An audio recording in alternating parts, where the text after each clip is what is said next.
Good morning and welcome to today's story, a touching, humane, and educational tale.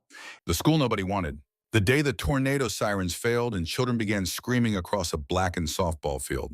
The only person in town who knew exactly where to run was Mara Bennett, the woman they had mocked for moving into an abandoned school with a dead storm shelter under it.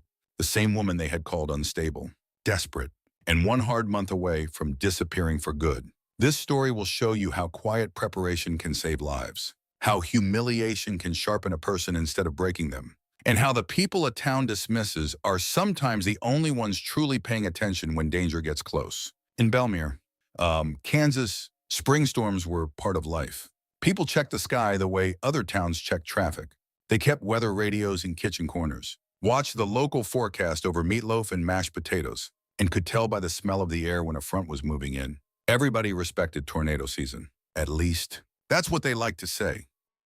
But there was a difference between respecting danger and assuming somebody else had already taken care of it for you. Mara Bennett understood that difference better than most. She was 39 years old.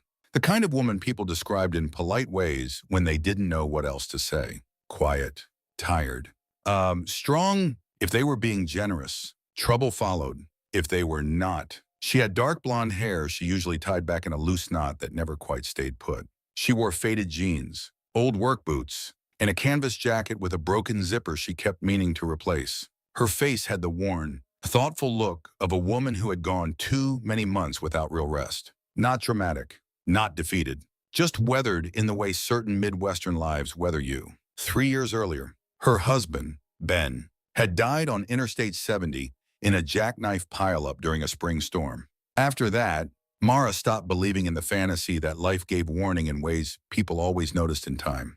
What she believed in now was bolts, concrete, wiring, backup plans, canned food, flashlight batteries, and doors that shut the way they were supposed to. She had once worked maintenance for the Belmere School District.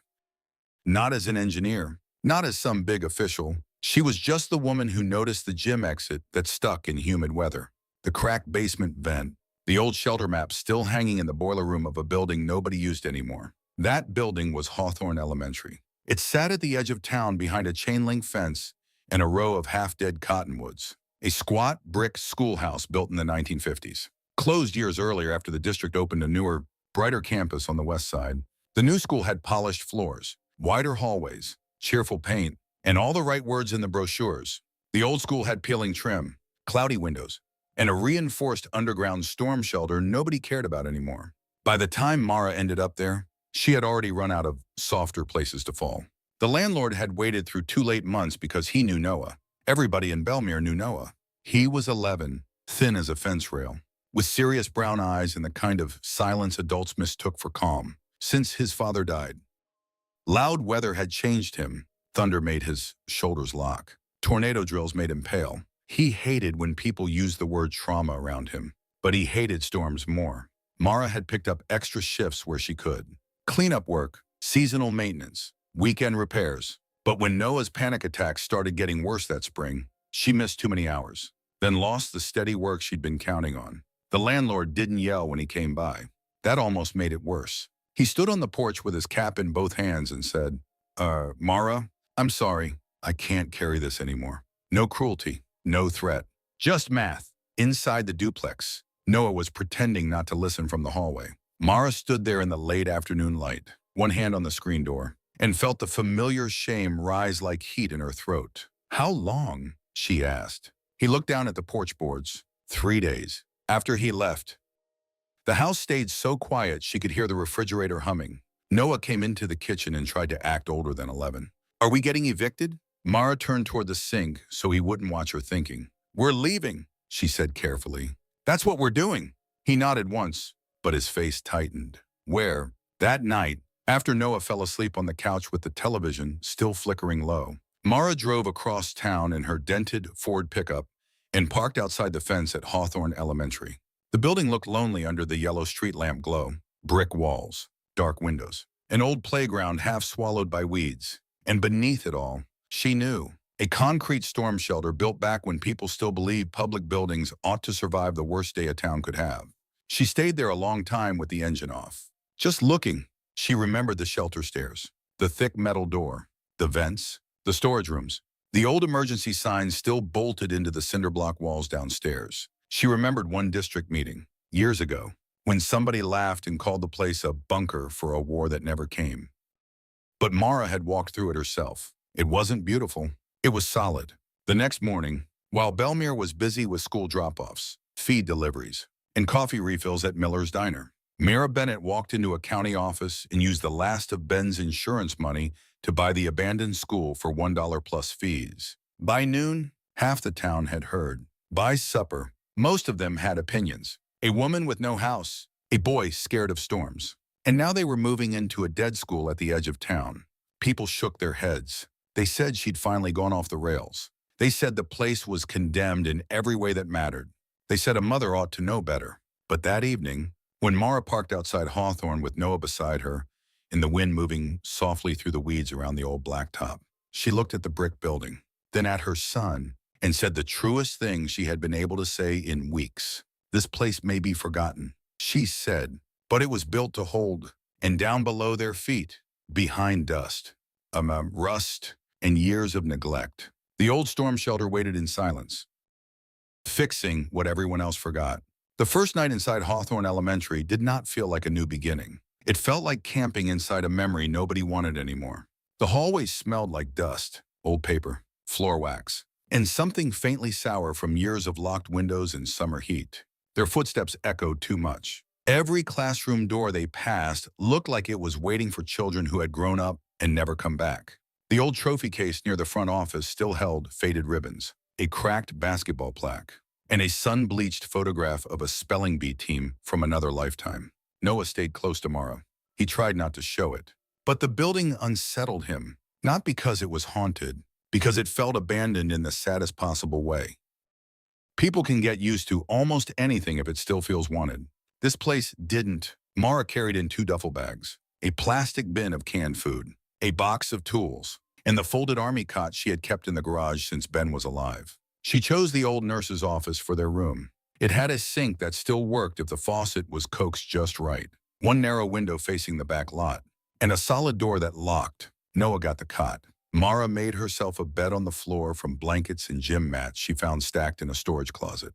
It's temporary, she told him that first night. Noah sat on the cot with his backpack still on his shoulders. He glanced at the dim room, then toward the hallway beyond.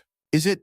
Mara paused. She had learned not to lie when he was scared. Children could hear false hope faster than grown folks thought.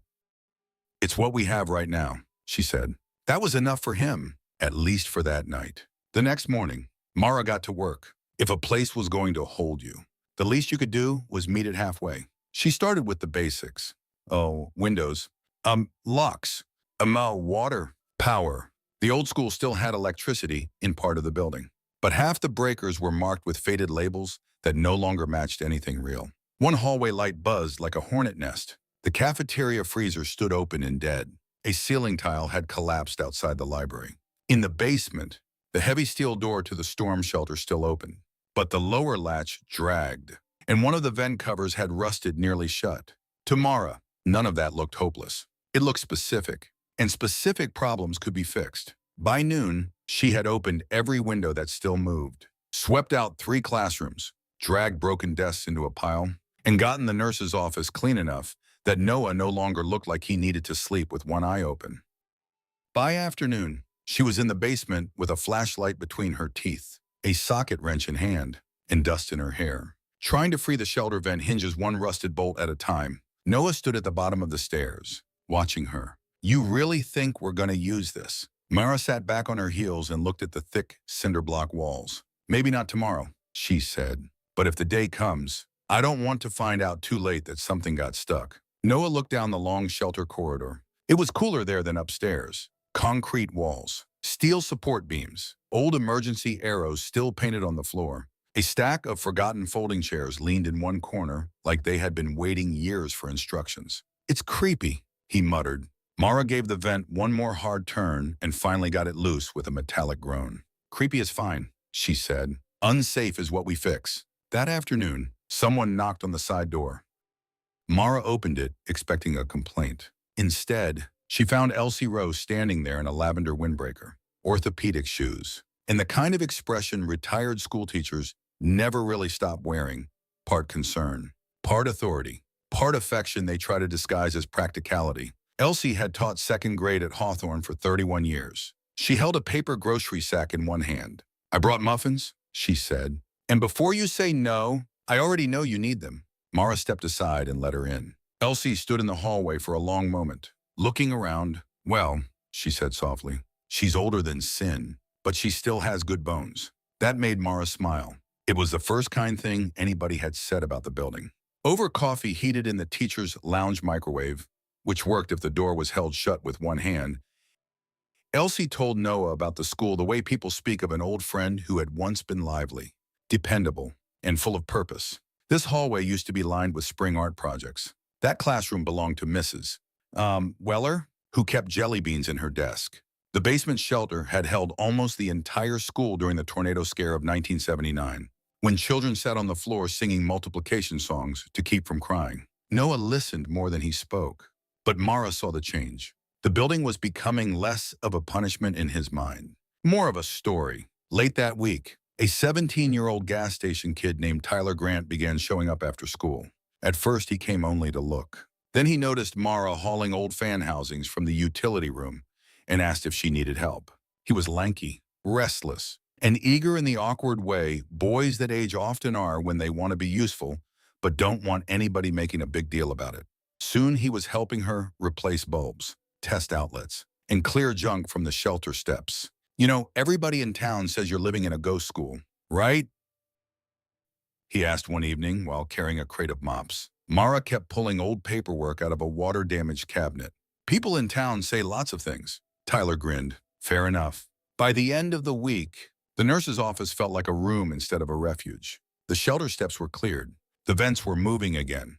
The hallway lights worked in a clean line from the side entrance to the basement door. And one evening, as golden light stretched across the cracked blacktop outside, Noah stood in the old gym doorway and watched Mara test the shelter latch for the third time. For the first time since they moved in, he did not look embarrassed. He looked thoughtful, like he was beginning to understand something the rest of Belmere had missed. His mother had not moved into Hawthorne because she had given up.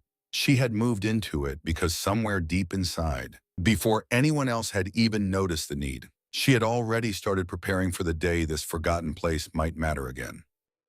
The things other people missed. By the middle of April, the sky over Belmere had started acting wrong. Not dramatic at first. Not the kind of weather that sends folks running for shelter. Just little things. A pressure in the air that made screen doors pull shut harder than usual. A strange stillness before sunset. Mornings that felt too warm for the season. Followed by evenings with a green-gray light that seemed to flatten the whole town into something watchful and uneasy. Mara noticed it.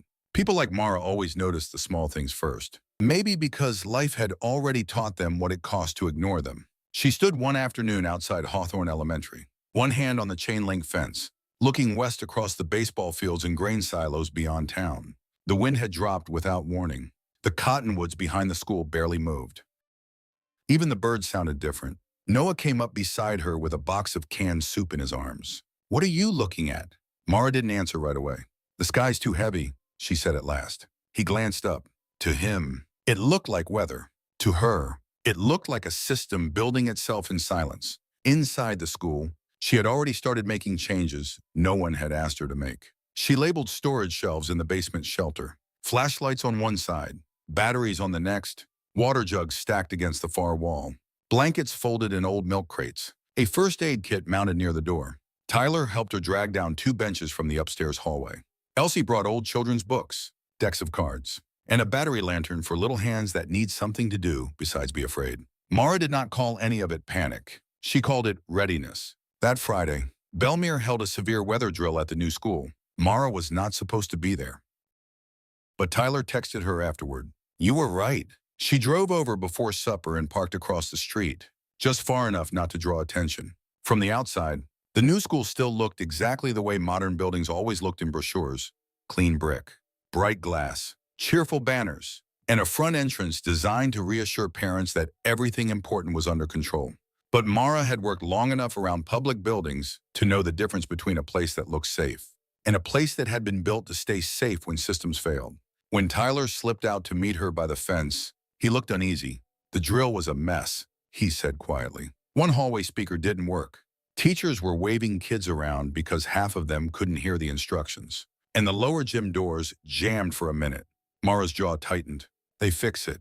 He shrugged. Principal said they'd put in a ticket. A ticket. Mara looked back at the school. That was the thing about danger. It almost never arrived when the paperwork was finished. 2 days later, she attended a parent safety meeting in the cafeteria annex, mostly because Noah begged her not to. That alone told her she needed to go. The room was full of folding chairs, crockpot queso, polite smiles, and the soft, brittle tones small-town adults use when they are trying not to turn something uncomfortable into public conflict. At the front stood Caroline Voss, immaculate as always. Her blonde hair sprayed into place, blazer pressed, voice calm and practiced. Caroline chaired the parent council and had the kind of social power that did not need a title to work. She smiled when Mara came in, not warmly, just enough to let everyone know she had seen her. The meeting started with weather app subscriptions, emergency texting procedures, and a proud little presentation about the district's updated storm response plan. Mara listened in silence until one slide showed a cheerful diagram of the new school's shelter-safe interior zones. That was when she raised her hand. Caroline hesitated before calling on her. Mara stood.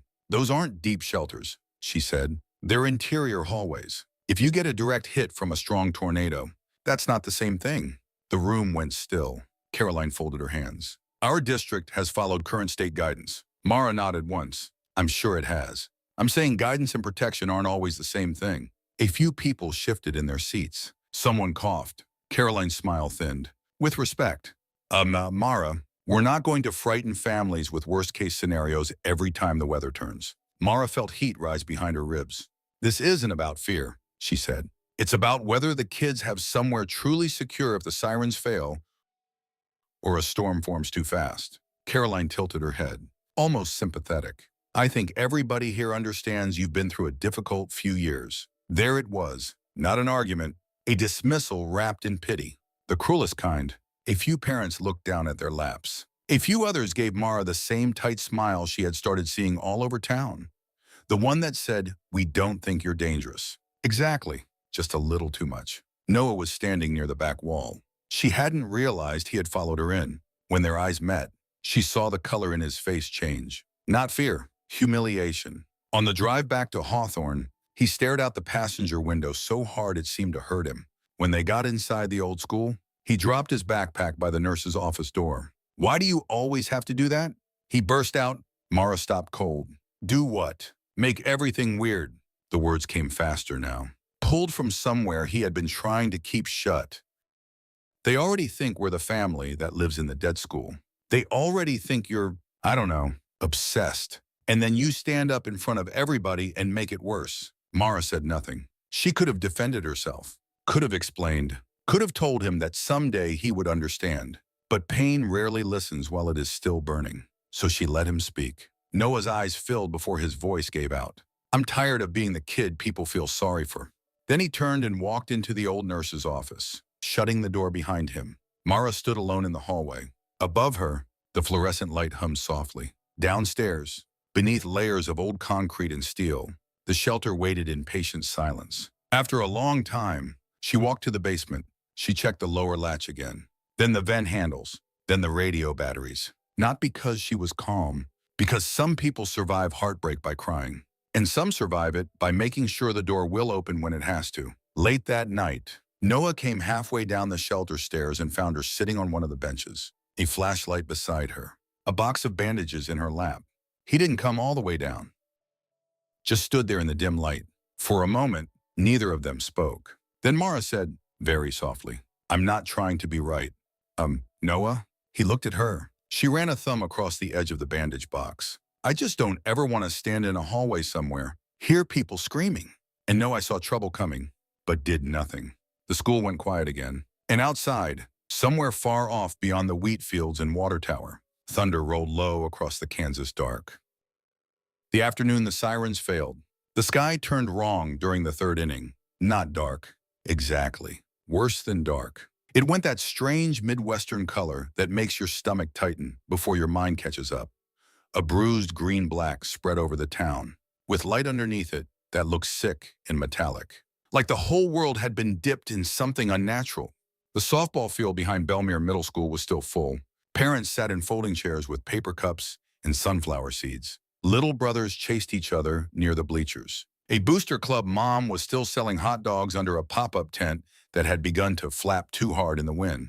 And for one suspended, disbelieving moment, everybody kept acting like the weather might still decide to be polite. Mara saw it from half a mile away. She had been at Hawthorne, kneeling in the basement near the lower storage shelves, checking the weather radio after a morning of unstable readings, when the alert tone cracked through the speaker. Not a warning yet, just a watch. But the voice on the radio had that sharpened edge she knew too well. Rotation possible, conditions favorable, storm strengthening fast. She went upstairs, crossed to the west hallway, and looked out through the old school's cloudy glass. The clouds were dropping, not high, low, too low, and moving with purpose. Noah was in the gym helping Tyler drag in a folding table when Mara stepped into the doorway. "Get your shoes on," she said. He looked at her face and didn't ask questions. That alone told her how much had changed. By the time they got into the truck, the wind had started to swing hard from the south. Dust streaked across the road in sudden spinning bursts. The flag outside Miller's Diner snapped so violently it looked ready to tear her clean off the pole.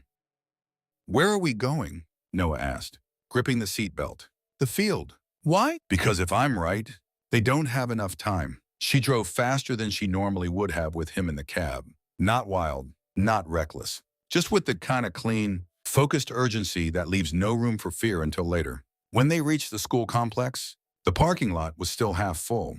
People were looking up now. Some were pointing west. Some had their phones out. But the sirens that were supposed to tell the whole town when to run, stayed silent.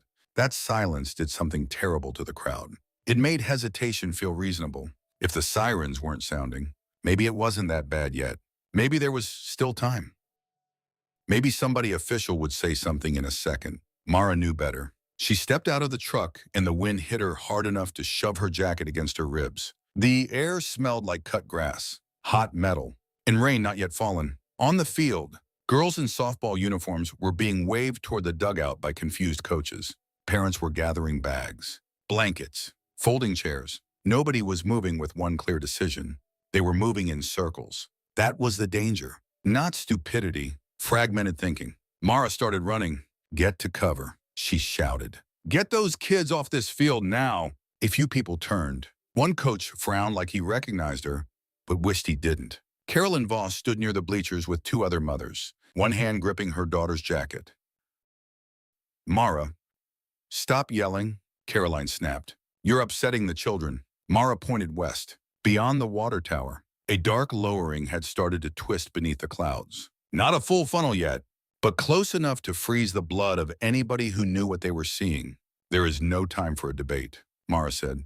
"The old Hawthorne shelter is closer than trying to load everybody into cars." "Move the kids now," Caroline stared at her. "Absolutely not. We are not stampeding children into that condemned building because you—" A violent gust tore through the field and flipped the snack tent sideways. Metal poles clattered across the pavement. A trash can cartwheeled into the fence. One of the bleacher sections groaned and shifted. Then, somewhere behind the gym, glass shattered. The sound that followed was not a scream at first. It was the whole crowd inhaling at once. The funnel had dropped. Small, fast, and vicious. A satellite spin tearing across the outer edge of the school grounds, ripping mulch, branches, and roof shingles into the air. Now they ran, all at once, too late to be orderly, soon enough to survive. If somebody took control, Mara grabbed the nearest little boy by the shoulders and turned him toward the parking lot. "Run to Noah," she shouted. Noah was already moving. God help her. The boy who had once hated being connected to this old school was standing on the sidewalk, waving both arms and yelling with every ounce of voice in him. "This way, to Hawthorne. This way." Tyler appeared at his side, shoving open the side gate. Coach Ramirez started herding girls off the field. Elsie, who had come to watch the game from the edge of the lot, was already helping two second graders into the back seat of somebody's SUV. And Sheriff Wade Turner, after one long look at the sky, finally made the choice that mattered. He pulled his cruiser across the main exit, jumped out, and bellowed, "Nobody heads west. Movies to Hawthorne. On foot if you're close. Go. That did it. The crowd broke in one direction. Toward the old school. Toward the place nobody wanted until that exact moment. Mara reached Caroline just as another wave of wind slammed across the lot. Caroline's daughter was crying now. Both hands clamped over her ears. Caroline looked at Mara. And in that one naked second, all the polished certainty was gone. "What do I do?" she whispered. Mara took the little girl's hand. "You come with me." They crossed the cracked blacktop with children, parents, coaches, and neighbors all moving in frightened clusters through rising dust and flying leaves. Above them, the sky churned like something alive and angry. When Hawthorne came into view, old brick and stubborn as ever, Mara felt something fierce rise in her chest. Tyler had the side door open. Noah was inside the hallway, shouting people toward the basement stairs. The old emergency lights glowed. The path was clear. Mara turned back once and saw the new school in the distance just as part of the roof along the gym edge lifted like paper. A mother cried out. Someone started praying. Mara pushed the shelter door open wide and raised her voice over the roar outside. "Keep moving. Stay low. Help the person behind you." And one by one, then 10 by 10, then in a frightened human flood, Belmere poured into the underground shelter of the school they had laughed at, while the tornado finally came for the town, the place they had forgotten. When the roaring finally passed over Belmere, the silence inside Hawthorne's storm shelter felt almost unreal, not peaceful, just stunned. Like the whole town had been holding its breath so long, it no longer remembered how to let go. Children were crying softly now instead of screaming. A baby somewhere near the back gave out one sharp wail, then settled against her mother's shoulder. Flashlights trembled in adult hands. Dust floated through the shelter air in pale ribbons, and every face in that underground room looked changed. Not by time, but by the hard, humbling truth of how close they had all come. Mara stood just inside the shelter doorway, one hand still on the thick metal frame. Her chest was heaving. Her hair had come loose. There was dirt on her jacket, a bruise darkening along one wrist. And the fine tremor in her fingers had finally started now that everyone was alive. And there was no longer anything left to do but feel it. Noah saw it first. He crossed the room without a word and wrapped both arms around her middle. For 1 second, Mara froze. Then she held him so tightly it almost looked like she was trying to make up for every frightened moment they had lived through since Ben died. "I'm sorry," Noah whispered, his voice breaking. "I'm sorry I was embarrassed." Mara shut her eyes. "Oh, honey," she said, her voice unsteady. "You never had to be sorry for being scared." That was the moment she almost fell apart. Not when the sky turned black. Not when the field broke into chaos. Not even when the roof of the new school lifted in the distance. No, it was when her son clung to her in that basement full of frightened neighbors. And she realized the one thing she had been fighting for all along had made it through. Not her pride, not her reputation, him, and all the other children too. When Sheriff Wade finally opened the upper hall doors and people began coming up carefully, blinking into the strange yellow-gray light after the storm, Belmere barely looked like itself. The softball field was ripped apart. The bleachers had twisted. The parking lot was littered with shattered glass, branches, insulation, broken signs, and pieces of roof torn from buildings half a mile away. In the distance, the new school had lost part of its gym roof, and one side of the main entrance had been blown in. Emergency vehicles were already beginning to arrive, red and blue lights flashing against a town that had been spared something worse only because it had found shelter where it least expected it. People came out of Hawthorne slowly, some crying, some carrying children, some too shaken to speak. Carolyn Voss stood near the shelter entrance with her daughter wrapped against her side, staring at Mara as though she no longer knew how to stand inside her old certainty. Then, in front of parents, teachers, deputies, and children, Caroline said the one thing nobody in town expected from her. "I was wrong. No excuses. No softening. Just that." Mara nodded once. She was too tired for triumph. Too honest for cruelty. A little later, Mayor Dean Holloway arrived.